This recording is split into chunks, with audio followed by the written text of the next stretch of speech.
El 15 de diciembre de 1980, Melanie Uribe tenía turno de noche en el Pacoima Memorial Lutheran Hospital en Los Ángeles. Entraba a las 11. Así que pasadas las 10, se puso un suéter marrón y una chaqueta de cuero sobre su uniforme blanco, le dio un beso a su hijo de 8 años, se despidió de su compañera de piso, se montó en su Chevy Loop y condujo al trabajo. Un rato antes, en la calle Paxton, en el mismo barrio en el que trabajaba Melanie, 3 tipos malos, 3 indeseables, peligrosos y sin escrúpulos, hablaban en el patio delantero de uno de ellos. Louis Morgan, de 20 años, llevaba holgazaneando en el porche de su casa desde las 8 de la tarde con su amigo Norman Willis, de 17. Estos dos se conocían desde críos y habían seguido el mismo rumbo sin timón. A eso de las 10, un tal Spencer Nelson, de 21, al que tenían visto por el barrio desde hacía un par de semanas, se les acercó. Quería ver a la hermana de Morgan. La chica no estaba en casa, pero aún así, aquel elemento se quedó. Subió las escaleras, cogió una silla y se unió a los otros dos. Todos eran de la misma calaña y simpatizaron en el acto. Nelson no tardó en proponerles un plan para esa misma noche que fue muy celebrado por los demás: robar a alguien. Enseguida, Morgan fue a rescatar un arma de fuego que escondía debajo de la casa y los 3 se dirigieron a la intersección de la calle Arroyo con el Boulevard Foothill. Morgan y Willis se escondieron detrás de un murete de ladrillos que había en la esquina, mientras que Nelson, a la vista en la acera, pulsaba el botón para solicitar que se pusiera en verde el semáforo de los peatones y, por lo tanto, que cambiara a rojo el de los vehículos. Melanie Uribe, enfermera de 31 años, madre de un niño de 8, divorciada, que circulaba en ese momento por Boulevard Foothill, casi a la altura de la intersección con la calle Arroyo, fue reduciendo la velocidad de su camioneta hasta detenerla del todo en el cruce, obedeciendo a la señal luminosa. Al instante siguiente sintió un estallido y notó cómo una lluvia de cristales le caía encima. Sin tiempo a reaccionar, por el hueco vano de la ventanilla rota, vio cómo entraba una mano hasta tocar el pestillo. La puerta se abría y un hombre con un arma apuntándole directamente a la cara la empujaba hacia el asiento del copiloto. A continuación, por ese mismo lado, otro hombre se montaba también en la cabina, dejándola a ella en medio de los dos. El primero, al volante, puso en marcha el vehículo para volver a parar unos metros más allá, cerca de la acera. Melanie notó cómo se abría el portón trasero y alguien saltaba al interior de la caja de su camioneta, que tenía carrocería rígida como si fuera una mini caravana. Y después se pusieron de nuevo en marcha para adentrarse en la noche.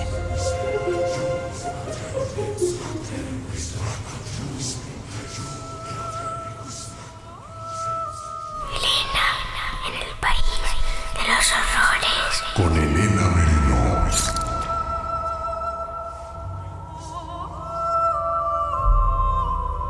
Hola mis queridísimos secuaces, ¿qué tal están? Bienvenidos a Elena en el País de los Horrores. Hoy vamos a adentrarnos en un caso que comenzó como una desaparición, igual que otras muchas que desgraciadamente suceden a diario en todo el mundo. Esta concretamente fue en Los Ángeles, pero que terminó convirtiéndose en un episodio más que insólito de la crónica criminal norteamericana. Y no voy a decirles mucho más en esta entradilla porque quiero que se sorprendan con la historia.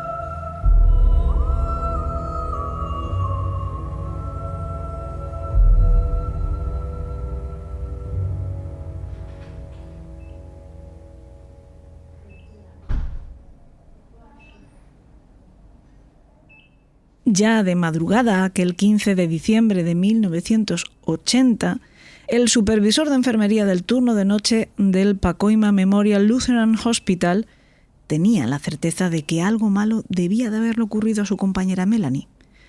Llamó a su casa esperando encontrarla allí con alguna explicación sólida para su ausencia, pero comprobó que la enfermera había salido hacía horas hacia su puesto de trabajo y que no habían tenido más noticia de ella desde entonces. Melanie no había dado señales de vida ni en casa ni en el hospital. Luego se había desvanecido en el trayecto de una al otro. El supervisor llamó a la policía. Coincidentemente, a las 10:45 de la noche, la división de Burbank del Departamento de Policía de Los Ángeles había recibido la llamada de un hombre que aseguraba haber visto cómo 3 individuos secuestraban a una mujer en su propio vehículo. A la mañana siguiente, los bomberos encontraron el coche de Uribe en una calle de Pacoima. Dentro había restos de su uniforme de enfermera. Melanie se dio por desaparecida y comenzó su búsqueda.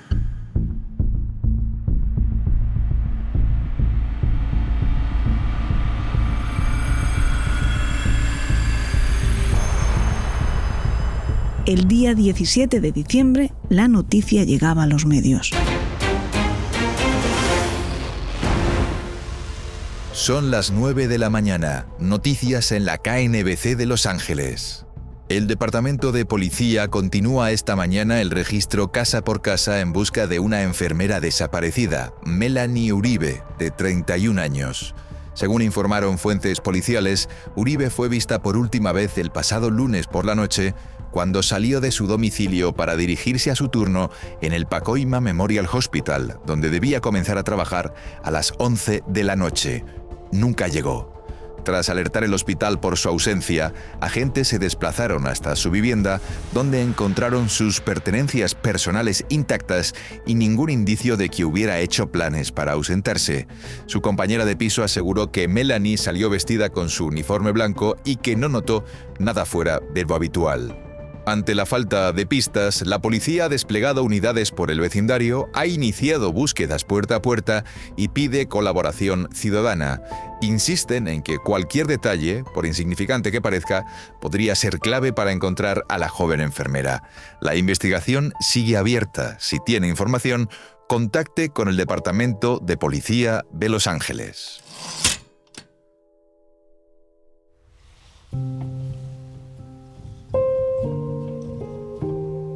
Etta Smith era una mujer divorciada, madre de 2 hijos, que trabajaba en el departamento de envíos de la empresa aeroespacial Lockheed en Burbank y vivía en el tranquilo suburbio residencial de Sylmar.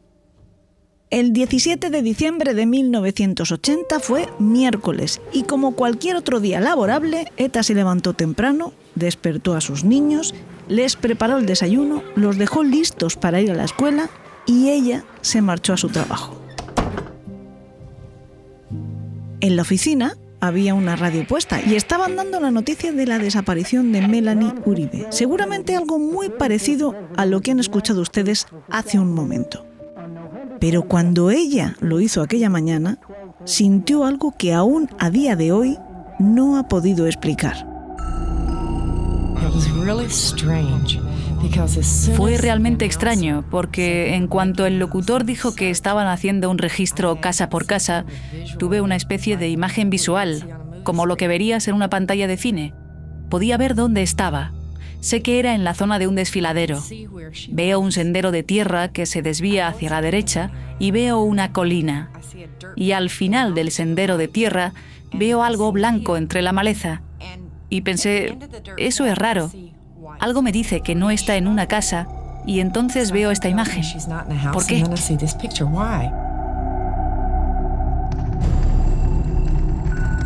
Esta visión estuvo martilleando la cabeza de Etta el resto de la jornada, que terminó antes de lo habitual precisamente por esa razón.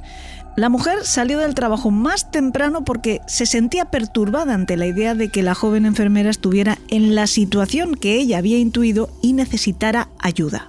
Mientras volvía a casa, estuvo tratando de disuadirse a sí misma de una idea que estaba tomando fuerza en su interior.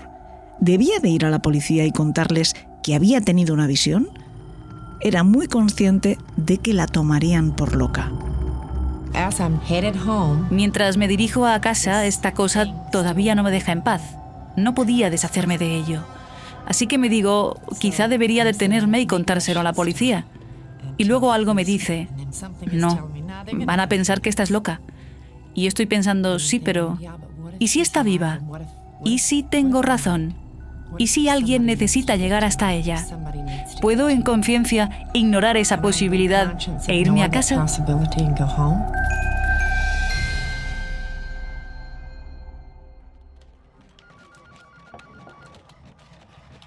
Etta Smith hizo caso de esa especie de voz moral que resonaba en su interior e hizo una parada en la comisaría.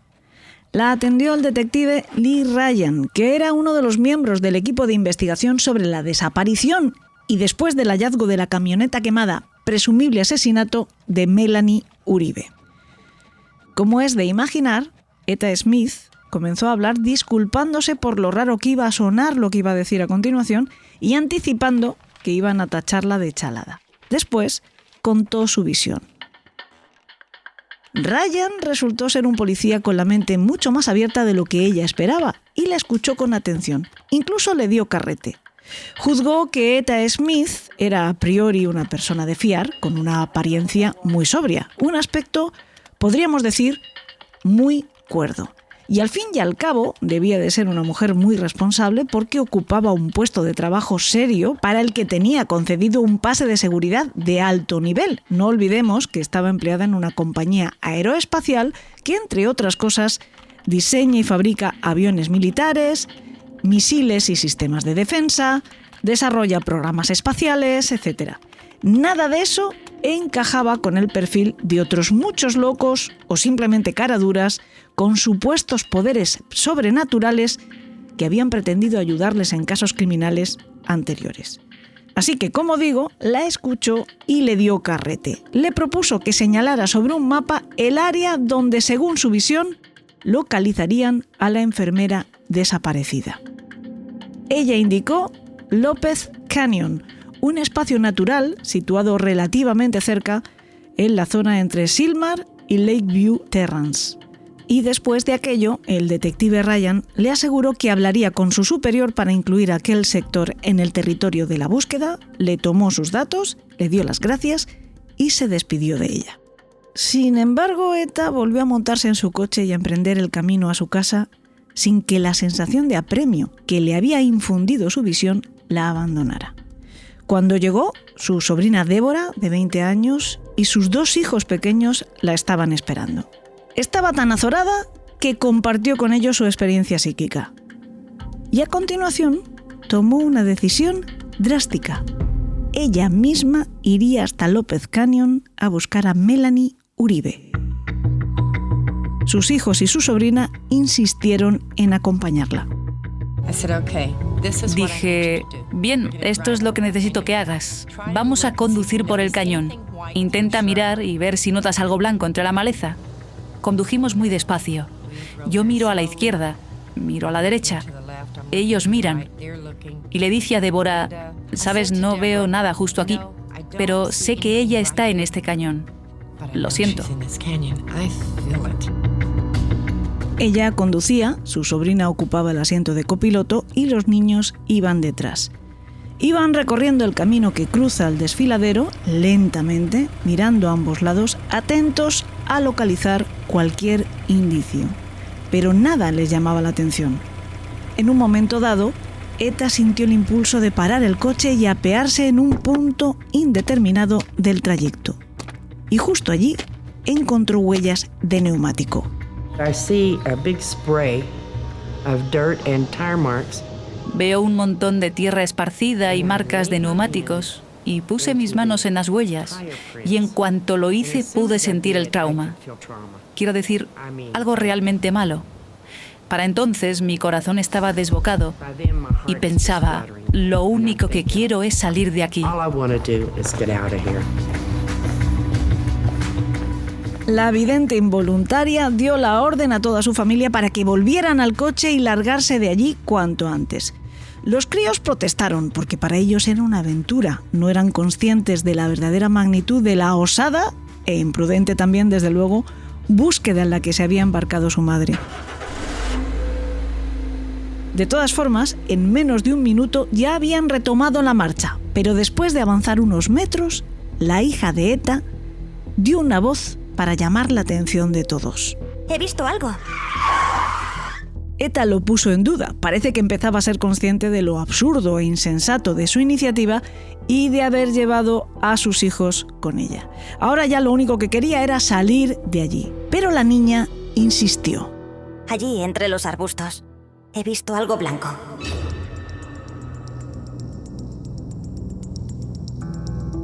Algo blanco. Esas palabras tronaron en la cabeza de la mujer. Era exactamente lo que había visto en su precognición. Volvió a parar el coche y, siguiendo las indicaciones de su hija, se adentró entre la maleza hasta llegar al cadáver de una mujer que llevaba puestos unos zapatos de enfermera blancos. En cuanto tuvo opción, ETA avisó a la policía. Le tomaron declaración sobre cómo había descubierto el cuerpo y la dejaron volver a casa. Pero unas horas más tarde, un par de detectives acudían a su domicilio para pedirle que los acompañara a comisaría. Ninguno de esos hombres era el comprensivo Lee Ryan, sino dos oficiales que ponían la lógica por delante de todo lo demás. Es decir, para los que la realidad solo se puede explicar por el principio de la navaja de Occam. O sea, que ante varias explicaciones posibles para un mismo fenómeno, la más sencilla, la que introduce menos supuestos, suele ser la correcta. En el caso de Etta Smith, era mucho más sencillo suponer que estaba implicada de algún modo en el crimen que considerarla poseedora de alucinantes poderes de visión remota. No pensaban realmente que ella fuera la autora material del asesinato, sino más bien que estaba encubriendo a alguien o que era cómplice de algún modo o que tenía mucha más información que la que estaba dando mediante ese subterfugio absurdo de la evidencia. Después de 10 horas de interrogatorio, la mujer se prestó voluntaria a ser sometida a una prueba de la verdad mediante polígrafo. Se la repitieron hasta 2 veces. Sin embargo, los resultados no fueron concluyentes. Según informó el técnico a los investigadores, probablemente por el cansancio que ya acumulaba la sospechosa. Recomendó repetirla cuando hubiera podido recuperarse. Sin embargo, los detectives prefirieron mentir y decirle a ETA que la prueba señalaba que mentía. La detuvieron y la metieron en una celda. Parece ser que incluso encerraron con ella a una mujer policía encubierta con la esperanza de sonsacarle la verdad o al menos pillarla en alguna contradicción. Y puede que sí dijera algo un tanto sospechoso. Según esta gente, cuando le hubo contado por qué estaba allí, ETA afirmó que seguro que harían una película con su historia, lo que a esta investigadora le pareció mucho más un propósito que una reflexión y por lo tanto un móvil. Seguro que harán una película con mi historia. Pero a Etta Smith la soltaron 4 días después, por 2 razones. Porque no había ninguna prueba que justificase que siguiera bajo custodia y porque los 3 asesinos de Melanie Uribe fueron detenidos.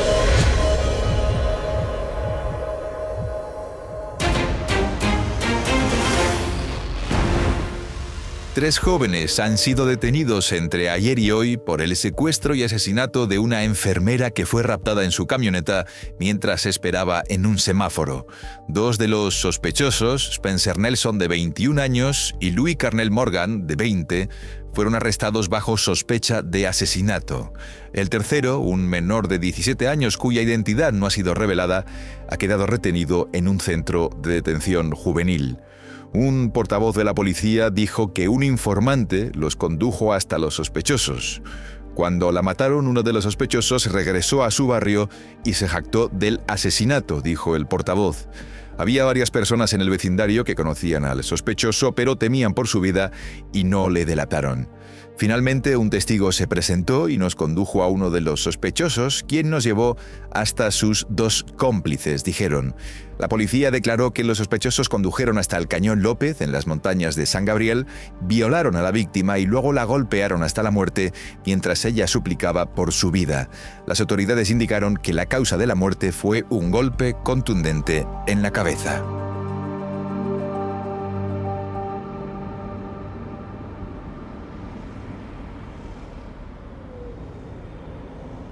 Efectivamente, lo que la policía pudo averiguar a partir de la declaración de Louis Morgan y que valió después para condenarles a cadena perpetua es que Nelson y Willis se subieron a la parte delantera de la furgoneta, dejando a Melanie atrapada entre ellos, presa de un ataque de pánico. Una manzana más adelante, el tercer cómplice, o sea, él, se subió a la parte de atrás y entonces condujeron hasta la calle Eustis. Allí se volvieron a detener. Nelson arrastró hacia la parte trasera a la mujer, que no paraba de llorar. Le dijo a Morgan que los dejara solos. Se oyeron gritos y golpes durante un buen rato, hasta que el cabecilla de aquella banda criminal improvisada volvió a aparecer por la cabina, cediendo el turno a los otros dos, que uno tras otro violaron a la enfermera. Mientras sucedía esto, alguien desde otro coche reconoció a Nelson y empezó a llamarlo a gritos. Él se puso nervioso porque alguien lo hubiera visto con las manos en la masa y volvió a arrancar la camioneta con intención de alejarse cuanto antes de allí. Pusieron dirección a Lopez Canyon. Una vez allí, aparcaron a un lado del sendero. Nelson y Morgan obligaron a la víctima desnuda a adentrarse con ellos en la zona boscosa. Willis les siguió, pero se paró antes de alcanzarles. Cuando el cabecilla decidió que habían llegado a un sitio poco visible, le dijo a Morgan que tendrían que matar a la mujer para evitar que los denunciase después de que alguien lo hubiera reconocido mientras estaban en la calle Eustis. Morgan se opuso, dijo que bastaría con abandonarla allí atada, y el otro hombre pareció dejarse convencer. Cuando el chico se estaba encaminando de vuelta a la furgoneta para buscar algo con que amarrar a Melanie, oyó un golpe contundente y seco. Se giró y vio a Nelson con una piedra de considerables dimensiones en la mano y a la enfermera boca abajo en el suelo, sangrando por la cabeza. El tipo se agachó y siguió golpeándola en el cráneo 5 o 6 veces. Después dio la vuelta a la mujer, presumiblemente ya muerta, y siguió pegándole en la cara. Al acabar, le dijo a Morgan: Ha sido un trabajo sucio. El forense corroboró el relato días después. Melanie Uribe tenía el cráneo aplastado y fragmentado, múltiple traumatismo contundente en la nuca y laterales de la cabeza, y todas las lesiones compatibles con una agresión hecha con un objeto pesado como una piedra. Nelson, por cierto, se llevó consigo el arma. Abandonaron allí el cadáver de la enfermera y volvieron los tres al vehículo. Regresaron a la ciudad e hicieron una parada en un 7-Eleven para comprar refrescos y cigarrillos usando el dinero que cogieron del bolso de su víctima, unos $20.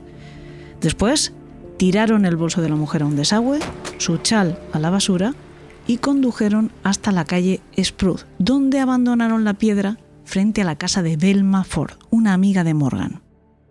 La noche no acabó ahí para ellos. Luego fueron al centro de la ciudad con intención de encontrar una nueva víctima a la que desvalijar en principio. Pero se les agotaba el tiempo y no encontraron a nadie, así que regresaron a San Fernando Valley, llevaron al menor a su casa y después se fueron hasta una gasolinera y repostaron. Condujeron la furgoneta hasta la calle detrás de la escuela Fillmore. Nelson puso papeles debajo de los asientos y cerca del depósito y les prendió fuego.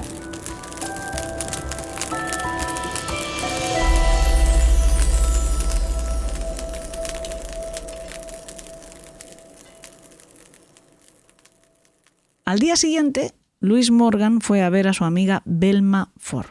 La intrigó diciéndole que tenía un secreto, pero después no se resistió demasiado a confesarlo todo ante la insistencia de la chica.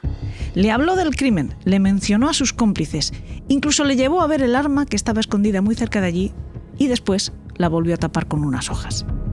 Seguramente el criminal trataba de impresionar a esta mujer, que sin embargo fue quien facilitó la detención de los tres y sus posteriores condenas. En cuanto a Etta Smith, como ya les he contado, tras interrogarla durante aproximadamente 10 horas, fue arrestada bajo sospecha de asesinato. Permaneció encerrada durante 4 días aunque no se presentaron cargos en su contra. En cuanto salió, la mujer presentó una demanda civil contra el Departamento de Policía de Los Ángeles por arresto indebido. En el juicio, que tuvo lugar 6 años después, en marzo del 87, el fiscal adjunto de la ciudad, Michael K. Fox, defendía las actuaciones policiales. Lo que dijo es que, ante una historia tan inusual, los detectives consideraron que Smith podría haber conocido la ubicación del cadáver por medios no declarados, como rumores del vecindario. El abogado de Smith, James E. Blatt, por su parte, sostuvo que los agentes buscaron intimidarla mediante esta detención con el objetivo de que revelara una supuesta fuente alternativa de información. Además, durante el proceso quedó acreditado que la policía disponía ya durante el arresto de la mujer de un testigo que había visto a 3 hombres raptar a la enfermera. Luego su detención estaba aún más injustificada. Por cierto, que el agente Lee Ryan declaró a su favor. Pensé que era una terrible injusticia. Ella puso en juego su trabajo, puso en juego su reputación en la comunidad y fue una situación realmente embarazosa para el Departamento de Policía de Los Ángeles.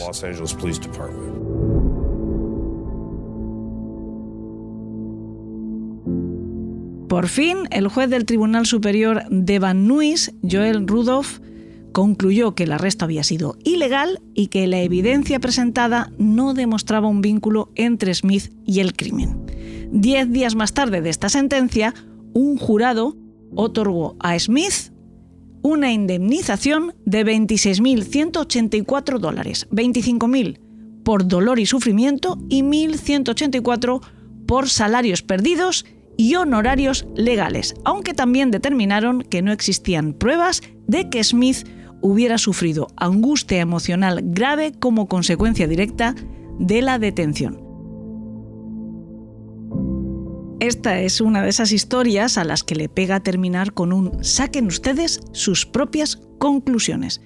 Pero puestos a hacerlo, a mí me gusta contar con toda la información disponible para que esa conclusión esté lo mejor fundamentada posible. Esto es algo muy difícil si nos quedamos en el terreno de las creencias, ¿verdad? Porque quienes sí crean que hay personas dotadas con poderes de clarividencia considerarán que Smith tuvo una verdadera experiencia psíquica que la llevó a obtener información de un asesinato. Los que no, pues estarán de acuerdo con el fiscal y con los policías que la detuvieron sospechando que esa información salía de una fuente mucho más tangible y por lo tanto denunciable. Pero, ¿y si no es una cuestión de creencias? ¿Y si hay evidencias de que existen los poderes psi o de todo lo contrario? Para resolver esta duda, tenemos al mayor especialista en investigación de anomalías de nuestro país y probablemente del mundo.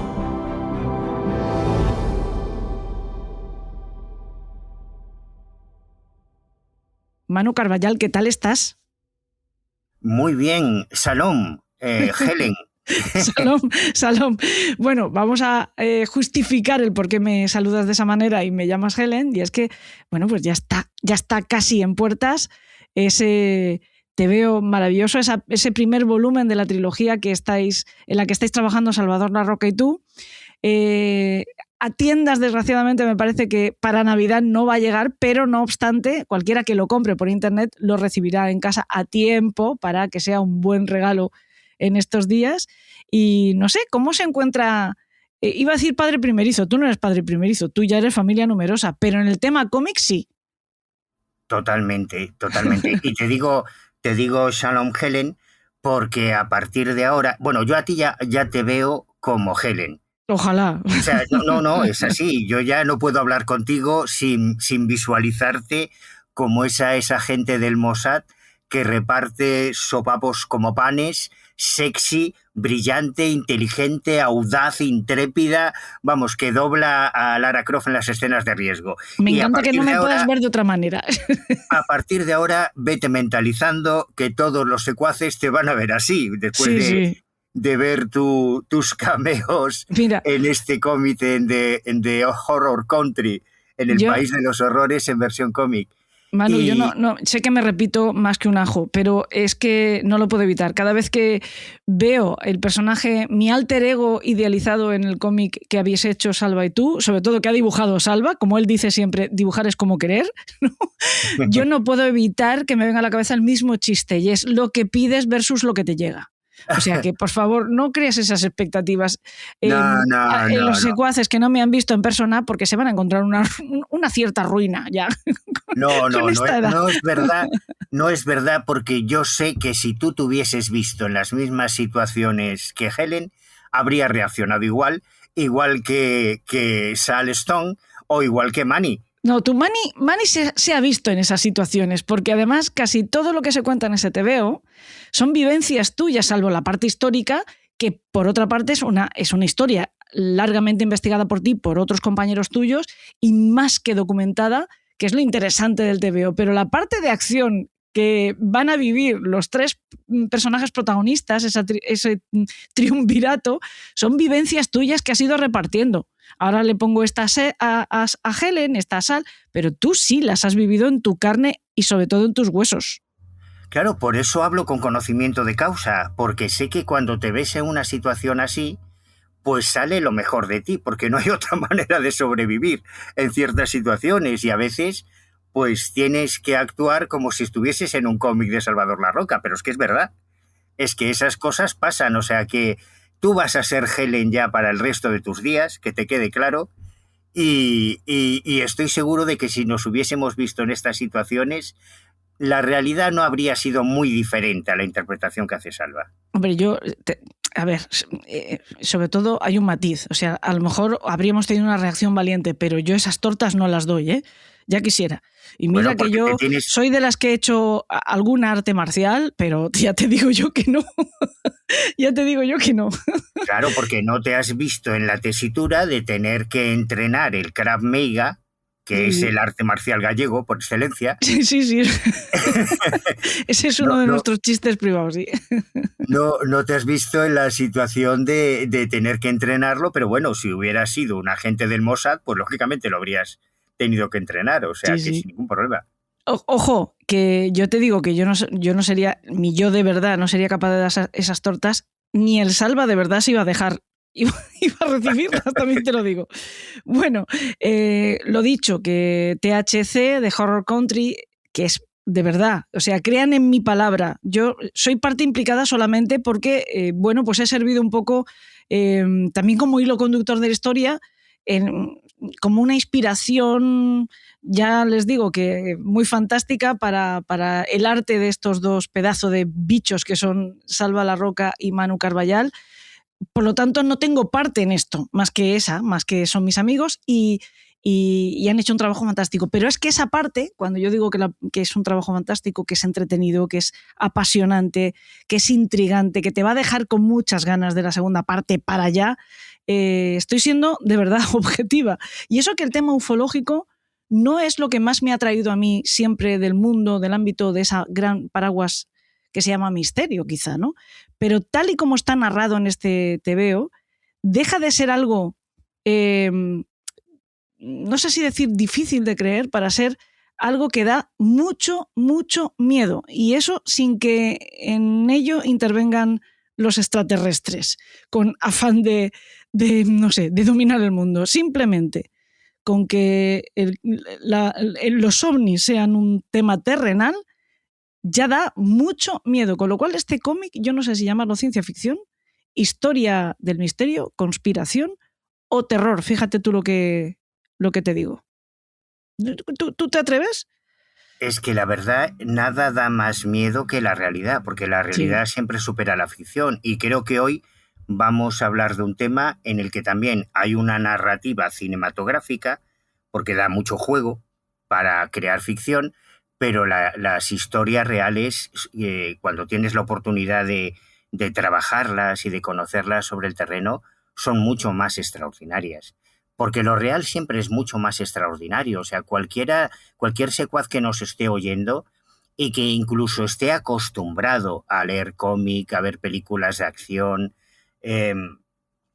cuando en la vida real se ve en una situación en la que tiene que reaccionar, o se muere, tiene que reaccionar, se da cuenta de que la realidad siempre es mucho más intensa, tiene colores más vividos, tiene olores más penetrantes, y porque es la realidad, porque es tu realidad, y estas cosas pasan en el mundo real. Y has dicho una cosa súper importante, que independientemente de que creas o no en los marcianos, eso no importa, para que haya toda una trastienda entre bambalinas de eso que llamamos fenómenos ovni, que ha sido instrumentalizado por las agencias de inteligencia, por los gobiernos, incluso por criminales y por asesinos, desde el principio de la historia de este tema. Y eso es lo que no se suele contar. Y es lo real. Por eso supera la ficción. Y en este cómic, además, has conseguido mantener mucho el equilibrio entre esa parte y luego una trama que también va a enganchar a los amantes de la ciencia ficción y de las historias que tienen que ver con el más allá, pero no el más allá fantasmagórico, que es de lo que sí vamos a hablar en el programa de hoy, sino, bueno, no, tampoco sé si en el programa de hoy vamos a hablar del más allá fantasmagórico, vamos a hablar de poderes psi, que también, déjame decirlo, tienes tú publicado un trabajazo, uno de esos, permíteme la falta de respeto, ladrillacos que tú te marcas de vez en cuando, que es, lo que no sé es el número de cuaderno de campo, pero es uno de tus cuadernos de campo, no sé cuántos llevas ya, siempre me pierdo, no sé si 12. llevas... Publicados 12. ya van 12. Lo que no sé si investigación psi, que es al que me estoy refiriendo, es el último o el penúltimo de ellos. Investigación sí es el número 10. Fíjate, es que yo... Y es el más ladrillaco de todos los libros que yo he escrito en mi vida. Sí. Es un tochaco de más de 700 páginas. Sí. Pero porque en el fondo soy un acomplejado y entiendo que tengo que justificar y documentar todo lo que digo, sobre todo cuando es tan extraordinario, como lo que afirmo en ese libro, que déjame decir que el subtítulo de investigación sí es una historia de la parapsicología científica y universitaria en España. O sea que me circunscribo exclusivamente a la parapsicología que se ha investigado en universidades y laboratorios españoles, que de esto nadie tiene ni idea de que en España, desde 1973, que entra en la Universidad Autónoma de Madrid, hasta hoy, que se están publicando un montón de papers, por ejemplo, de la Universidad de Comillas, del Laboratorio de Parapsicología del doctor Alex Escola, la parapsicología es una ciencia. ¿Cuál es el problema? Que tú buscas en Google parapsicología y te sale Paco Porras, la Brujelola, Aramis Fuster. Lo serio nunca sale, desgraciadamente, ¿no? Porque lo serio es aburrido, es tedioso, es estadístico, es matemático, es un coñazo. Y lo serio no te habla del más allá, ni de fantasmas, ni de reencarnación. No, te habla de capacidades de la mente humana, que es de lo que vamos a hablar hoy, extraordinarias. Y es real. Y la prueba, creo yo, es que incluyo un apéndice en investigación sí, con acceso a unos repositorios de miles, no digo cientos ni docenas, no, digo miles de papers académicos, de tesis doctorales, de tesinas de fin de carrera, de trabajos de premios Nobel. O sea, solo te digo que casi la mitad de los premios Nobel españoles, fíjate qué afirmación más contundente estoy lanzando, que son 7. Bueno, pues 3 de esos 7 premios Nobel españoles apoyaban la investigación en parapsicología. ¿Por qué? Porque saben que entre todo el ruido, y ya vamos a tirarnos de cabeza al tema, entre todo el ruido, toda la narrativa, todo el sensacionalismo que adultera el mundo de los fenómenos anómalos, tanto como el de la política, las farmacéuticas o la ciencia, porque es el estigma de nuestra sociedad digital y de la inteligencia artificial, que casi todo lo que vemos es mentira. Entre todo ese ruido hay un reducto real, excepcional, anómalo, por eso lo llamamos anomalías. Y dentro de ese reducto extraordinario hay personas que han demostrado en condiciones de control y en laboratorio la capacidad de percibir información más allá de los 5 sentidos convencionales. Por eso se llama percepción extrasensorial. Y una vez eso constatado en laboratorio, que repito, es una anomalía, porque muy poca gente ha conseguido llegar hasta ese punto, es lógico que tanto las fuerzas y cuerpos de seguridad del Estado como los servicios de inteligencia, en casos excepcionales, cuando ya no había una pista criminalística que llevarse a la boca, cuando ya no había un lofograma, cuando ya no había un rastro de ADN, cuando ya no había nada, un testigo que interrogar, se acuda a lo extraordinario en lugar de dejar paralizado el caso. Pues casi me estás contestando varias de las preguntas que quería hacerte en esta primera intervención centrándonos en el tema, pero aún así hay una que me parece que es fundamental, que más o menos se intuye por lo que has dicho, pero quiero que la contestes específicamente. Los secuaces han escuchado, les hemos contado hace unos minutos, el caso de Etta Smith, una mujer que de repente tiene, según ella explica, una visión que le conduce hasta el cuerpo de una mujer que había sido secuestrada 2 días antes. ¿Quieres decirme con todo esto que esto es posible, que lo que cuenta Etta Smith, porque en principio, por más que yo he buscado, parece ser que Smith nunca más volvió a reportar o a darse a conocer o a volver a la palestra por haber protagonizado otro caso de una visión o de cualquier asunto relacionado con la evidencia. Sí que hay webs, lo digo también por los secuaces que a lo mejor quieran profundizar en el tema, sí que hay webs que dicen que Etta Smith siguió colaborando con la policía. Esto no es cierto. Etta Smith simplemente se ve en el centro del huracán por el caso de la desaparición de Melanie Uribe y porque gana un pleito contra la policía de Los Ángeles después de su detención, y nunca más se vuelve a saber de que haya manifestado premoniciones ni nada parecido. ¿Se puede dar algo así? ¿Puede una persona tener una visión de un caso criminal que ninguna relación tiene con ella, no conocía a la víctima, no conocía a los victimarios, pero simplemente a través de la radio una noticia le hace ver con esa precisión dónde se encontraba el cuerpo de la enfermera? ¿Esto puede suceder? En 3 palabras te diría, no es imposible. Si lo quieres en una, sí. No se puede ser más claro, ¿no?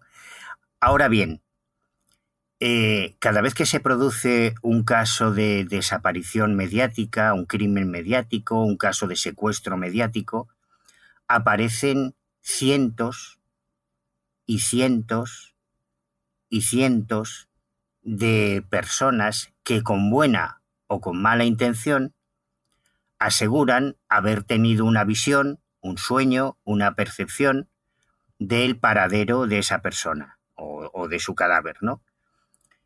Es una cuestión de estadística. En el caso de Anabel Segura, por ejemplo, que es un caso que conozco bien porque me lo ocurre mucho en su día, yo recuerdo cuando estuve en el grupo que llevaba el tema de su desaparición con el inspector Jaime Barrado, que era el responsable de investigación del caso de Anabel. Ya hablaremos en otro momento, quizá más en profundidad del caso de Anabel. Me decía, por aquí pasaron, habló de la jefatura del Cuerpo Nacional de Policía en Madrid, donde yo estaba en ese momento. Me dice, por aquí han pasado más de 1000 videntes. 1000. Parece mentira que haya 1000 videntes, de hecho, ya no solo que se centren en un caso, pero que haya 1000 videntes. Bueno, en realidad hay muchos más, pero en estos casos mediáticos, a veces, como en el caso que estamos comentando, es una ama de casa, es una persona que no tiene nada que ver con la profesión de las mancias, que ha tenido un sueño o que ha tenido una percepción, una visión, que ella ha interpretado como algo paranormal y que lo único que quiere es ayudar. Entonces se pone en contacto cuando hay un teléfono de colaboración ciudadana.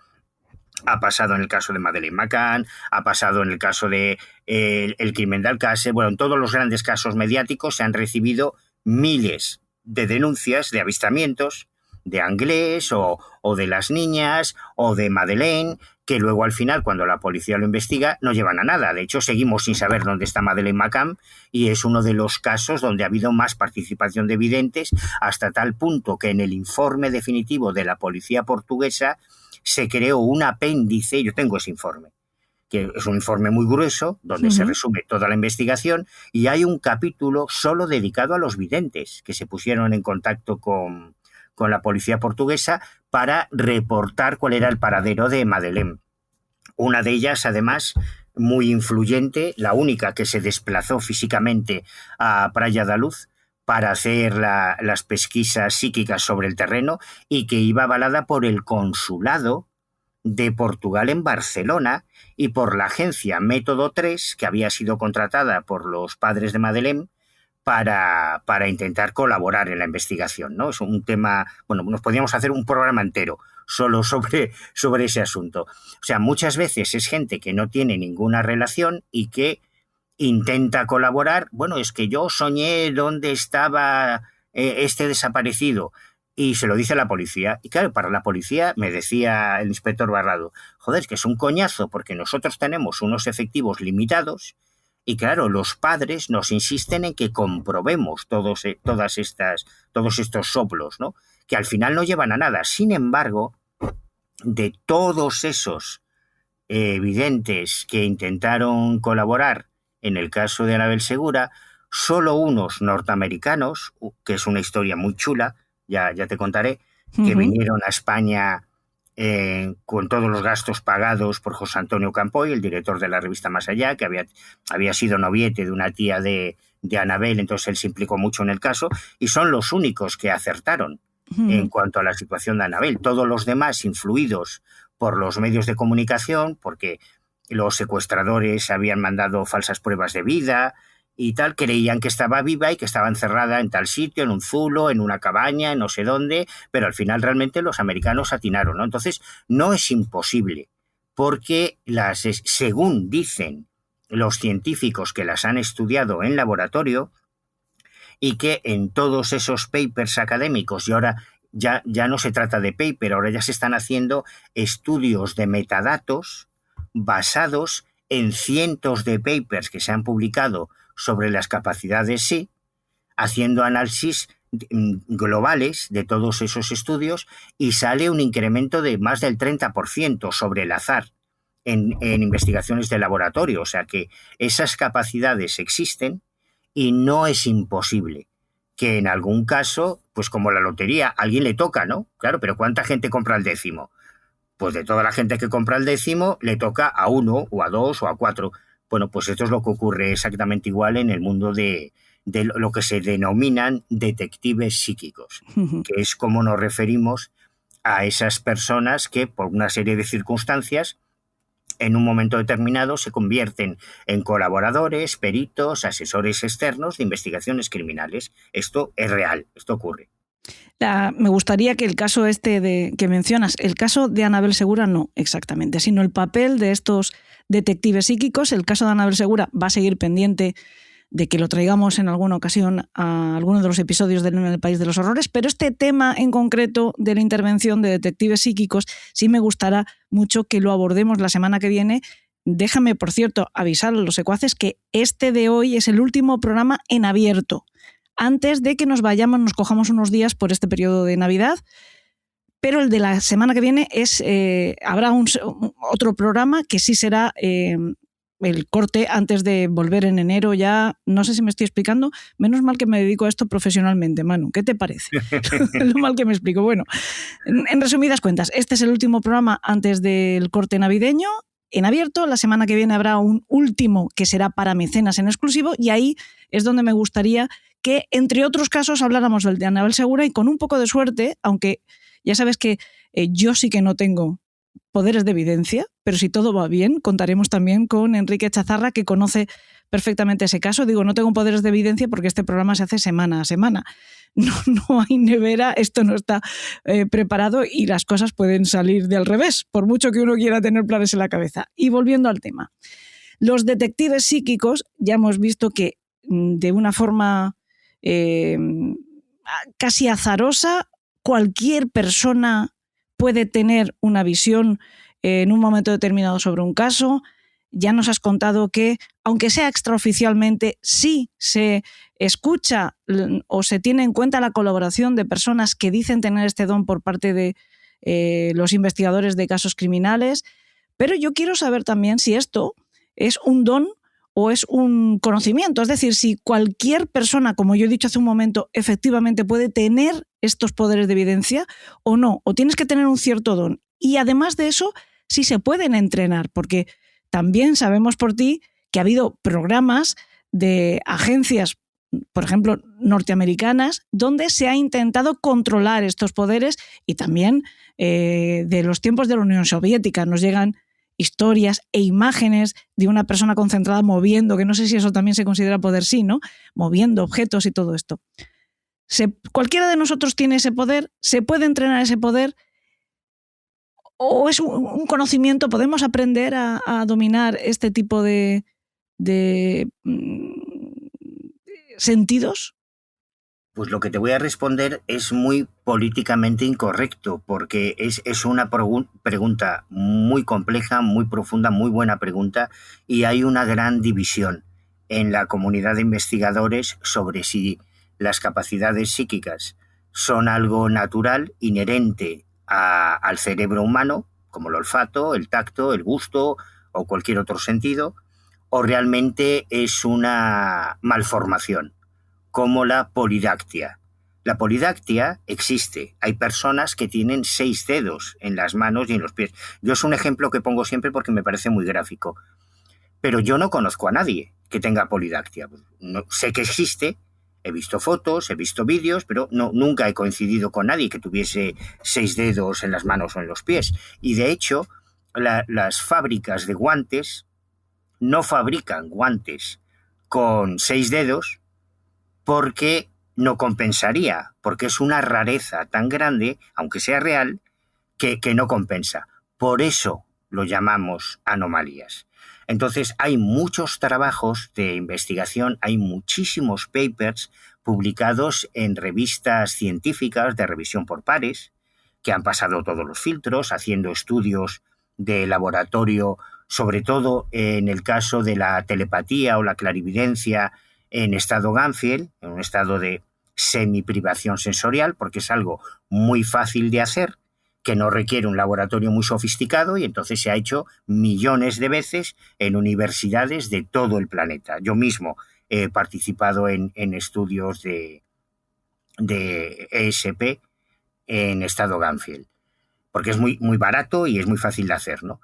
Y suele aparecer un pequeño incremento, pero los grandes casos son absolutamente excepcionales. O sea, cuando nos ha tocado la lotería y aparece un caso como el de Mónica Nieto, una niña de Cáceres extraordinaria, que era capaz de acertar prácticamente el 100% de las pruebas que se le hacían en condiciones de control, en laboratorio. Incluso recuerdo que contratamos a un notario en Cáceres para levantar 2 actas notariales, que están incluidas en investigación, sí, porque ya no sabíamos qué más hacer, ¿no? Pues ya le habíamos hecho de todo a la pobre cría. Conseguimos que el laboratorio de Cáceres nos cediese el electroencefalograma, el electromiómetro, o sea, se hicieron una serie de pruebas médicas, se hicieron montones de cosas, ¿no? Pero claro, yo pongo el ejemplo siempre de Amadeus Mozart. ¿Tú puedes aprender a tocar el piano o el violín? Claro, lógicamente, casi todos podríamos, ¿no? Con un mínimo de oído y comiéndote 5 o 10 años de conservatorio, podrías llegar a arañar las cuerdas para que sonase algo medianamente armónico. Pero solo una anomalía, una mutación como Amadeus Mozart, puede componer sinfonías con 10 o 12 años. Es algo que se sale de lo normal, ¿no? Cualquiera puede estudiar física. Hay facultades de física en todas las universidades. Tú te puedes matricular, te haces la carrera, tus 5 años, luego te sacas tu doctorado, pero solo existió un Albert Einstein capaz de, en 1915, crear una genialidad como la teoría de la relatividad, que es algo que, bueno, entiendo que si no estás familiarizado con la física es difícil de cuantificar, pero es una auténtica revelación. Es como la manzana de Newton, o sea, lo que fue capaz de deducir Albert Einstein a principios del siglo XX es paranormal. Yo me atrevería a definirlo como algo paranormal porque todavía hoy, esta misma semana, un equipo de investigadores japoneses era capaz de demostrar experiencialmente alguna de sus teorías sobre la relatividad, que es algo inconcebible, ¿no? Entonces, todos tenemos esa capacidad. Yo creo que probablemente la mayoría de los secuaces en algún momento han tenido la experiencia de un sueño premonitorio, de sentir que algo que está ocurriendo en ese instante, yo esto ya lo había soñado, o que estás pensando en un amigo al que no ves hace mucho tiempo, de repente suena el teléfono y es ese amigo. Pero son casos puntuales, son experiencias anecdóticas, excepcionales. Alguien que sea capaz de producir en condiciones de control ese tipo de fenómenos es tan raro como un gorila blanco. ¿Existen gorilas blancos? Hombre, claro que existen gorilas albinos. En Barcelona tuvimos acopito de nieve mucho tiempo, pero no se ha documentado ningún otro. ¿Por qué? Porque no existen, ¿no? Pues porque no hemos tenido los biólogos, los exploradores, no han tenido la capacidad de encontrar y documentar otro caso. ¿Que existen los gorilas blancos? Sí, rotundamente, pero son tremendamente excepcionales. Y con lo paranormal ocurre lo mismo. Hombre, y esto que estás diciendo, aún así, todavía queda sin resolver una de las preguntas que te hacía. O no lo sé, no sé muy bien cómo pensarlo, porque Albert Einstein obviamente era un genio, pero entrenó su genialidad. O alguien que tiene 6 dedos puede aprovechar esa anomalía. Hay pianistas muy famosos que tienen 6 dedos en cada mano. Yo no sé si eso los hace más extraordinarios como músicos, desde luego los hacen extraordinarios como, si quieres, fenómeno, ¿no? Como algo diferente, algo sorprendente.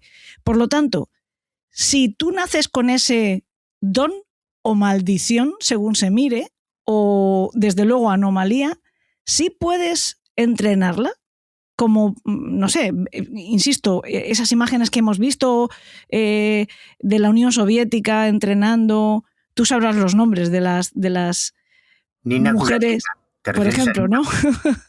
o el famoso MK Ultra, que yo creo que también iba por ahí, ¿no? Experimentaban además con ciertas sustancias para ver si se podían excitar esos poderes psi y también tú has estado en el País de los Horrores hablando sobre el MK Ultra y además sobre casos criminales que pudieran estar relacionados con MK Ultra, ¿no? Como Charles Manson, etcétera. Aunque en su caso no sé qué poder podría haber tenido de nacimiento, salvo el del ser un maestro de la manipulación. ¿Se pueden entrenar este don o esta cualidad o esta diferencia?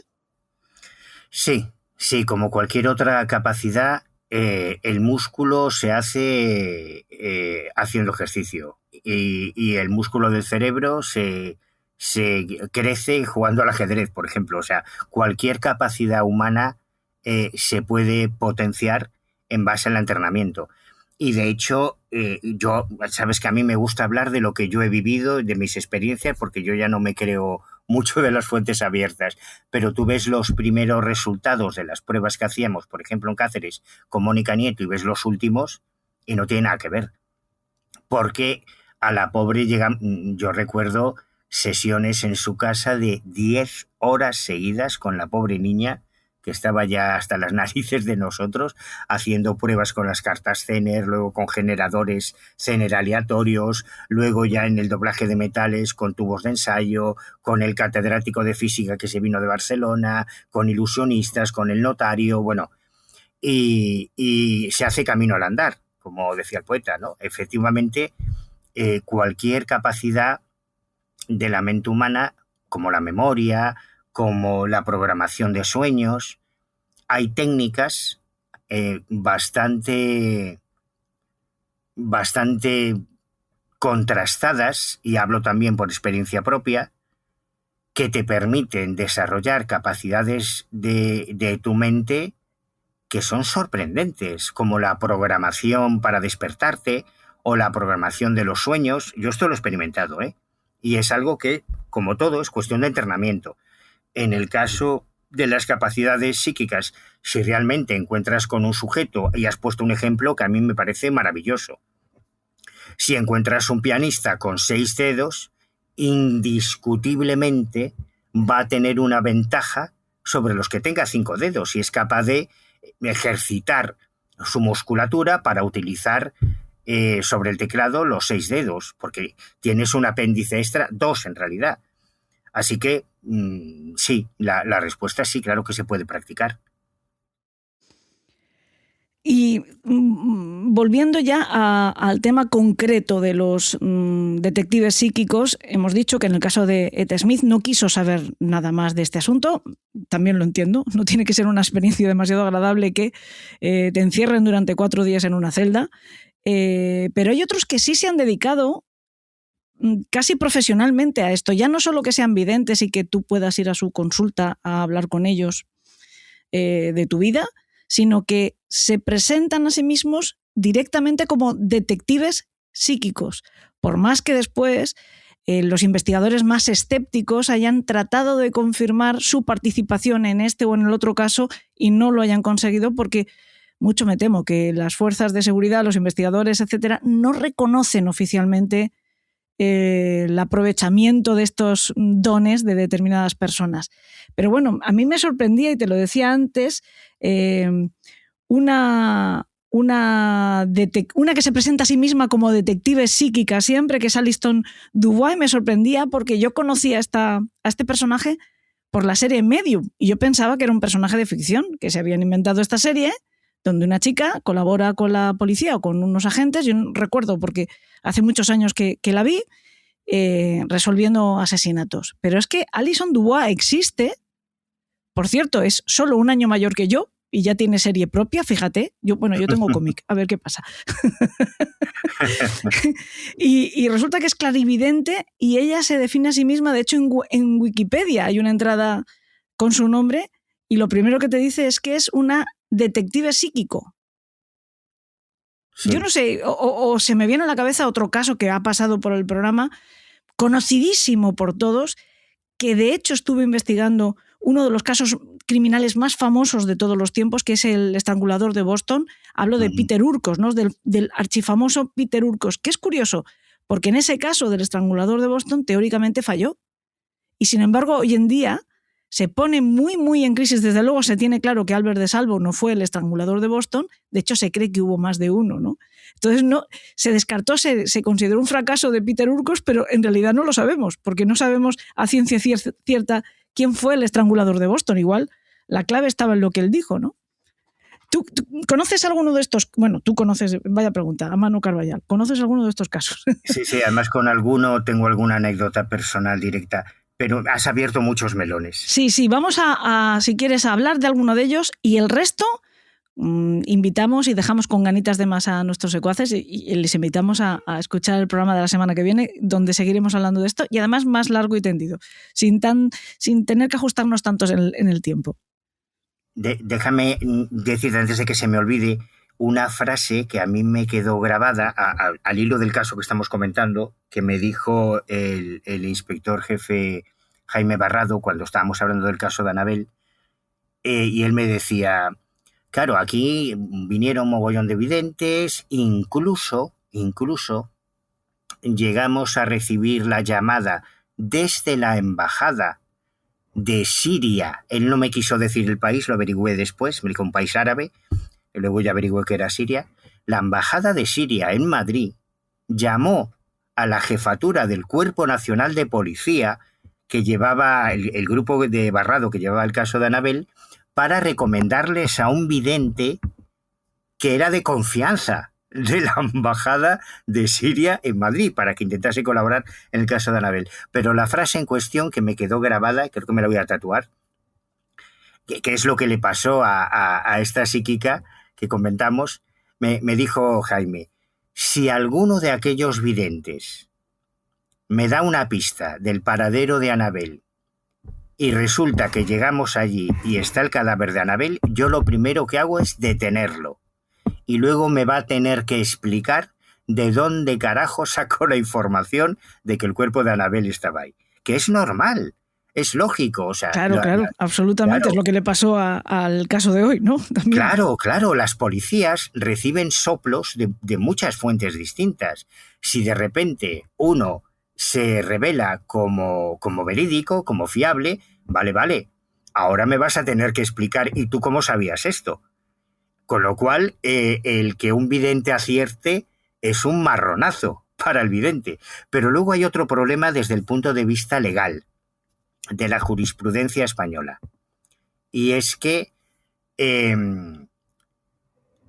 a la hora, imaginemos que en un caso mediático, un crimen, una desaparición, un secuestro, un vidente aporta una información que resulta veraz. Llega la policía y localiza el zulo o localiza el cadáver. ¿Cómo va a justificar ese funcionario de policía ante el juez de instrucción que ha llegado a esa información? En los años 70 y en los años 80 todo era mucho más laxo, ¿no? Pero ahora una escucha telefónica, un seguimiento, todo tiene que ir con orden judicial. Entonces tú no te puedes plantar de repente en el juzgado y decir, mire, ya hemos resuelto el caso, que aquí está el cadáver y este es el autor. Bueno, ¿y usted cómo ha averiguado eso? ¿Cómo le vas a decir al juez que te lo ha dicho un vidente o un psíquico? Claro, eso el abogado después, durante el juicio, te lo va a destruir. O sea, por eso yo muchas veces digo que incluso aunque funcionen, desde el punto de vista legal, jurídico y criminológico, son muy poco útiles los videntes, porque no se trata de llegar al cuerpo, es que luego todo eso lo vas a tener que defender en sede judicial y la otra parte se va a ocupar de desmontártelo. No sé si se entiende lo que quiero decir. Claro que se entiende y es que estoy perfectamente de acuerdo contigo. Por eso me sorprende tanto el caso que hemos contado hoy, que el juez al final efectivamente, ¿no?, le diera la razón y en la sentencia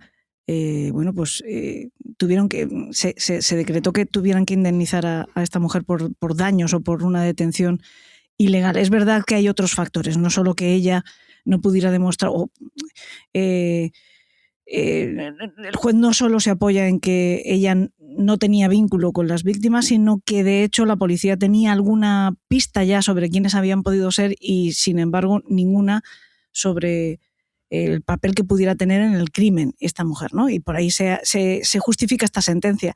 Pero tienes toda la razón, o sea, no hay manera de que alguien que tiene esta visión explique de forma racional el cómo sabía o cómo tenía esa información sobre un crimen. No hay manera. Claro. Luego hay otro elemento importante que también hay que tener en cuenta, y lo has mencionado antes de pasada. Hay algunos profesionales de las mancias, es decir, videntes que se dedican full time al ejercicio de la evidencia, que tienen su consulta y que utilizan esa supuesta relación con las fuerzas y cuerpos de seguridad del Estado como tarjeta de presentación. Es decir, recuerdo por ejemplo en el caso de Rocío Baninkoff o otros, en que algún vidente ha accedido a los medios de comunicación, se ha hecho muy mediático, diciendo que había colaborado con la policía.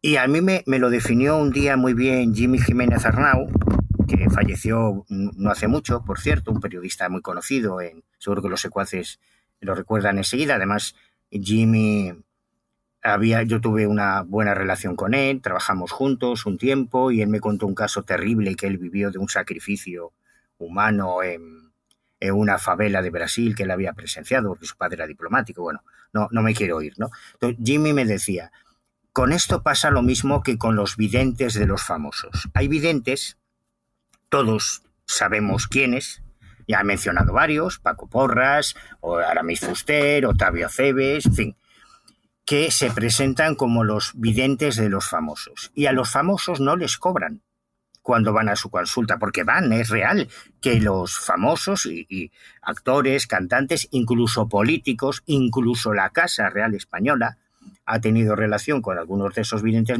mediáticos y ellos evidentemente no les cobran las consultas porque es una inversión en publicidad.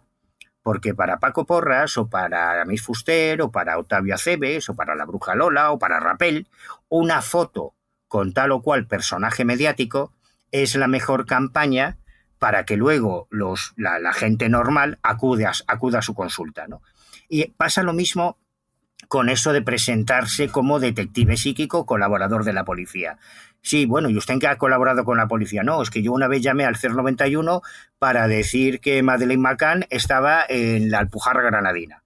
Entonces yo colaboré. Bueno, hombre, a ver, su colaboración, Madeleine no ha aparecido, o sea que su colaboración tampoco es que haya sido muy, muy notable. Pero yo colaboré. O sea, con eso también tenemos que tener mucho cuidado. Y en cuanto a lo de Peter Hurkos, que es un caso que yo seguí mucho en su día, el caso de El hombre con cerebro de radar, se autodenominaba, es un caso súper interesante porque él era un trabajador normal, un tío sin ninguna experiencia extraordinaria en su vida, hasta que un día se cae de un andamio, tiene un trauma cerebral y a partir de ese momento empieza a tener visiones. Es algo que ha ocurrido en otros casos, que digamos que el detonante de esas experiencias psíquicas es un trauma. Él tuvo la suerte, o la desgracia, no lo sé, creo que la suerte, de coincidir con Gerard Croiset. Gerard Croiset es el detective psíquico por excelencia.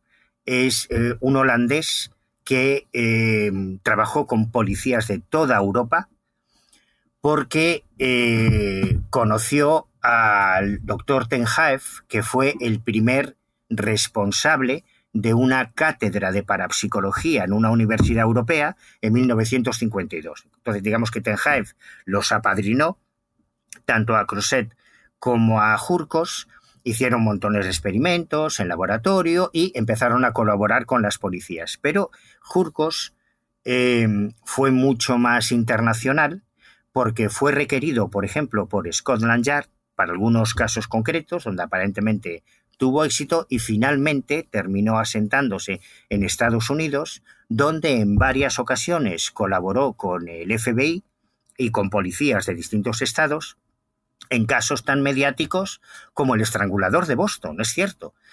Y en el año 2001, y por eso digo que tengo una pequeña anécdota, en el año 2001 yo publiqué un libro que se titula Los expedientes secretos, el CSID, el control de las creencias y los fenómenos inexplicados, que era el primer estudio que yo hacía, también bastante ladrillo, 600 páginas más o menos, sobre cómo nuestro servicio de inteligencia español, el actual CNI, instrumentalizaba o había tenido relación con el mundo de las anomalías, los ovnis, los videntes, las sectas, etc. Y dedicaba un epígrafe, un capítulo, al tema de los psíquicos. Y ahí hablaba de cómo Peter Hurkos había insistido hasta el final de sus días, como bien has dicho, en que Albert de Salvo no era el estrangulador de Boston. Esto se publicó en el 2001. Y en el 2002 o 2003, que yo flipé, la familia, las nietas, un sobrino, bueno, familia de la última víctima del estrangulador de Boston, consiguió un permiso judicial para exhumar el cuerpo de su familiar y realizar pruebas de ADN, que inicialmente dieron negativas. Es decir, que parecían dar la razón a Hurkos porque no se correspondía el ADN que se encontró sobre el cuerpo de su familiar, de la última víctima, creo que era la 9ª, no recuerdo, no se correspondía con el de Albert de Salvo, ¿no? Entonces ahí se generó una serie de controversias internacionales muy curiosas, como si le dieran razón a Peter Hurkos, que era un tipo muy curioso. Tiene un libro autobiográfico editado en castellano, que a mí me costó un poco localizarlo, pero bueno, se puede encontrar en librerías de segunda mano y tiene una historia muy curiosa. al título para que tengamos un objetivo. Ahora, a mí me vas a picar, porque yo me conozco y si hay algo que me gusta a mí es rastrear. Yo soy detective de libro viejo, fíjate. Es que no recuerdo cuál es exactamente el título, pero si buscas por autor, en castellano, Peter Hurkos, hay uno, si es que no hay más. Sí, es el no único hay más. que se tradujo. Y ahí cuenta cosas que parecen muy de película, de Medium, de la serie Medium, ¿no? Como que a él le entregaban, porque tanto Girard Croisset, que también es un caso fascinante, yo le dedico un capítulo entero, bastante extenso, en clasificación confidencial, al caso Croisset, porque está muy estudiado. Tanto Croisset como Hurkos eran lo que en parapsicología se denomina psicómetras. La psicometría en parapsicología no es lo mismo que en psicología. Son dos conceptos distintos. En parapsicología, la psicometría sería la presunta capacidad de percibir información a través del tacto. No de los sueños, ni de las cartas del tarot, ni de visiones. No. Los psicómetras funcionan tocando algún objeto y aseguran percibir información a través del sentido del tacto. Y eso es lo que genera una situación absolutamente alucinante, como que la policía le entregue a estos colaboradores pruebas como la ropa de la víctima o como objetos personales de la víctima para que ellos la toquen, la huelan, la sientan y es algo que, claro, a ver cómo se defiende esto delante de un juez. Yo me imagino que a un juez le dices, no, es que estuvo aquí el vidente manipulando las pruebas. ¿Pero cómo que manipulando las pruebas? Y sin guantes. ¿Pero esto qué es? Claro, eso es muy difícil de defender luego en el proceso judicial, ¿no? Pero ha ocurrido, es real, tanto en casos como el de Croisset o el de Hurkos, le daban las pruebas que se habían recogido en la escena del crimen para que el tío tocase, sintiese y en base a eso emitiese una información que luego había que comprobar, ¿no? Pero ya solamente esa escena a mí me parece bastante alucinante. ¿Qué te parece si la semana que viene hablamos también de Croisset? Lo dejamos de momento aquí en esta primera parte sobre detectives psíquicos, y la semana que viene retomamos ese tema y muchos otros casos en los que puedes profundizar tú bastante, y con un poco de suerte también estaremos acompañados de Enrique Chazarra. ¿Te parece bien? Bien, si me da tiempo para solo una frase más. Sí, es una frase más, sí, ya nos hemos pasado de tiempo un poco. Súper rápido. Fíjate si es importante el tema. Es que me estoy acordando ahora, cuando yo tuve la suerte de conocer a Robert Ressler, que fue, Robert Ressler, el padre del término asesino en serie, sin duda todos los secuaces lo conocen perfectamente, sino que se vean la serie Manhunter, que está inspirada en él y en Douglas. Yo tuve la suerte de conocerlo, claro, imaginas, yo por qué le voy a preguntar, oiga, ¿y esto de los videntes?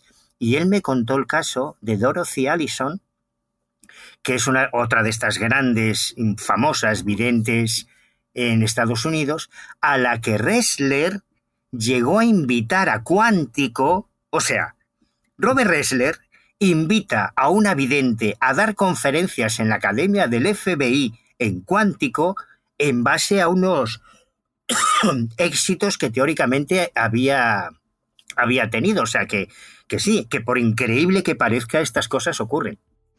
Me parece un gancho maravilloso para, de nuevo, insistir en que la semana que viene nos acompañen nuestros secuaces para saber el resto de esta historia y muchas más que nos tenemos que dejar en el tintero. Manu Carballal, muchas gracias por este último programa de la primera parte de la 15ª temporada. Qué complicado es esto. Te espero la semana que viene, que será el último del todo. Aquí tenemos dos finales. Recordamos a nuestros secuaces que THC está a la venta de momento por internet. En breve también llegará a tiendas, pero pues nos ha pillado estas fechas y ha sido imposible materialmente que se llegue a distribuir. A los que ya lo tienen comprado también decirles que les llegará prácticamente ya. A partir de la semana que viene estarán llegando seguramente estos TVOs a sus casas. Y lo dicho, que hasta la semana que viene, Manu. Hasta cuando quieras, Helen. Y también a todos nuestros secuaces que tengan dulces sueños.